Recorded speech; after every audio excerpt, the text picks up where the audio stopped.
How does Scott Lang stand up to a multiverse threat like Kang? Can he and Wasp actually put a dent in the time-traveling genius with infinite versions of himself? Let's find out. Today, we're diving into why Quantumania will be one of the darkest MCU projects since Infinity War. Fans say that it'll change everything we're familiar with, and that we might see one of the greatest sacrifices ever. That said, let's get started. First up, Kang the Conqueror can't be beaten by Ant-Man and Wasp. We don't know the extent of Kang's power in the MCU yet, but if he's anything like the comics, then Scott's in for a painful surprise. Kang once casually told Black Bolt that he'd redirect the energy of his scream to the point of his birth if he didn't respect his fortress. And he's taken multiple direct hits from a pissed off Thor, and that didn't put a dent in his suit. Obviously, he's gonna be nerfed significantly the way Thanos, Hulk, and most of the other heroes have been, but he's arguably a bigger threat than Thanos ever was. Even if they defeated a different version of Kang, two more will pop up and take his place. In season 1 of Loki, He Who Remains says that he's keeping the worst versions of him at bay by creating the TVA.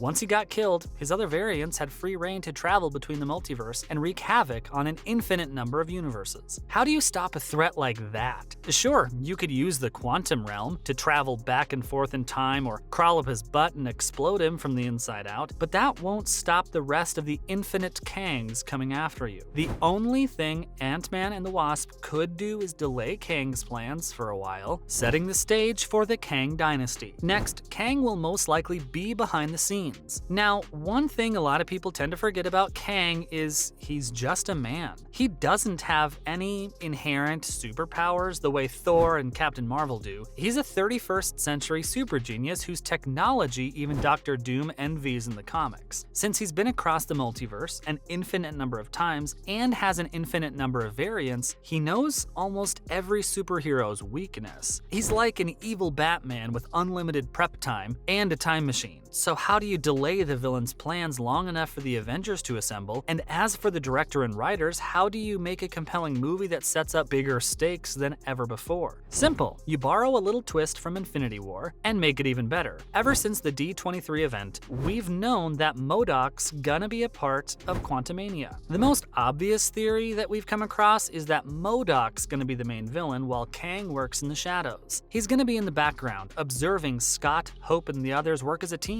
He'll figure out their weaknesses and reveal himself in the end. Then, he squares up to Scott and asks, "Have I killed you before?" And that's the quote you need when you watch the movie. Since he knows their weaknesses, he'll make quick work of them. Lastly, Quantumania could repeat Infinity War's ending, but with a twist. Okay, so our theory is that Kang defeats the Ant-Man family quickly, with Scott remaining until the end. He asks the exhausted hero whether he's killed him before, but Scott has no idea what he's talking about. We think Kang's talking about the future here. Since he's a time traveler, he could have fought the Ant-Man family once in a different multiverse and killed them all, including Scott, and now he's wondering whether it's deja vu. Also, the official trailer has one more hint near the end. Kang asks Ant-Man whether he's ready to accept his offer or not. We don't know what Kang's offer is, but we have a guess. Kang needs the Pym particle, but in exchange, he's willing to spare Scott's life. We already know his answer though, don't we? He might run at first, trying to change his fate, but in the end, Scott will sacrifice himself in a heroic death to prevent Kang from taking the Pym particle. But his death will be in vain. It'll delay the villain's ultimate plan, sure, but Scott doesn't know just how deadly the threat of Kang is. He knows what Scott's decision will be and what his weaknesses are, so he simply goes back in time to stop his heroic sacrifice, take the particle, and just vanishes. Right when you're thinking, man, what an anticlimactic end, the movie will show us that Earth 616 now has statues of Kang the Conqueror, just like the TVA in Loki, and that most of the multiverse has changed for the worst. So, Kang might not be the main villain, but he's gonna win, just like Thanos did.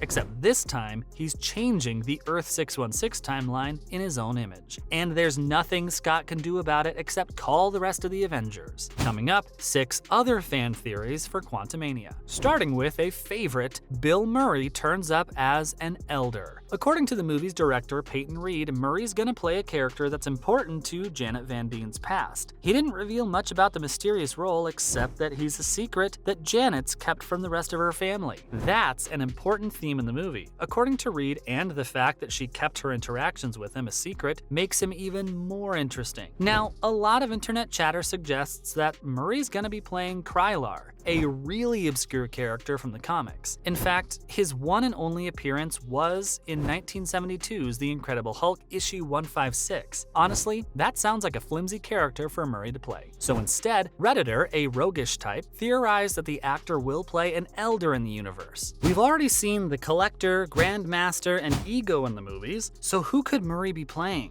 If we had to guess, he'll be Challenger, the original Grandmaster before he lost his title to Jeff Goldblum's version. We'd love to see that. Next is number 5, staying in the quantum realm will trigger a time jump. The MCU is more than okay with time jumps and multiversal events now. The biggest one so far was obviously the 5-year jump between Infinity War and Endgame. But the Redditor, Chattiest with a Z, thinks Quantumania will trigger another time jump in its climax. This could tie in the theory of Kang traveling back in time and preventing Scott from sacrificing himself to save the Pym particle. He could get sucked into a time vortex again, or get lost in the quantum realm after a fight with Kang. He's not gonna feel any time pass, but eventually someone from the Ant-Man family or an unnamed character might bring him back, and it'll be a massacre. He'll realize that not only did Kang accomplish his plan, but he also killed everyone he loves before they could stop him. It might not be a huge gap, but it could end up sending Scott to a time just before the Kang Dynasty. At number 4, it's the Fantastic Four debut. According to Redditor, Adam Alexander Green, the Fantastic Four might finally make their debut in Quantumania. Some fans might think it's too early, but if an infinite number of Nathaniel Richards are bouncing around the multiverse, it makes sense to introduce his son, Reed Richards, into the mix. The Redditor thinks that a post-credit scene will reveal a prison ship in the negative zone. The camera will pull out and reveal the Fantastic Four being held hostage by Kang. It'd be a show of just how powerful and ruthless Kang really is. Plus, another Redditor added that it could also reveal the Council of Kangs, setting up the Kang Dynasty in a brilliant way. Coming in at number 3, fans think Kang created the 10 Rings. This might be a paper-thin theory, but it's fun to talk about anyway. According to Superbubbles 2003 on Reddit, the trailer's depiction of Kang's city looks really similar to the design of the 10 Rings from Shang-Chi, so what if the 10 Rings are simply advanced technology that Kang brought back in time? Or maybe it wasn't meant to be found by anyone, and the villain simply left it on Earth because he has far better technology in his own timeline. It could be anything, but there's another thing. The director of Shang-Chi, Dustin Daniel Cretton, will also be helming the Kang Dynasty. It was done on purpose, and it could be because he already knows about the 10 Rings and what they represent. But again, it's still a paper-thin theory. Destin's simply a good filmmaker who made a great MCU flick and was called back for another. Up next is number 2, Nate Richards' debut. This ties in with the theory that Scott's gonna die in Ant-Man 3. Once he's dead, Cassie's gonna use her device to find a way to save her dad, but instead she'll come across Nate Richards, who's actually not Nathaniel Richards. In the comics, Nate Richards is a version of Kang who realized that he needs to stop himself from becoming a tyrant.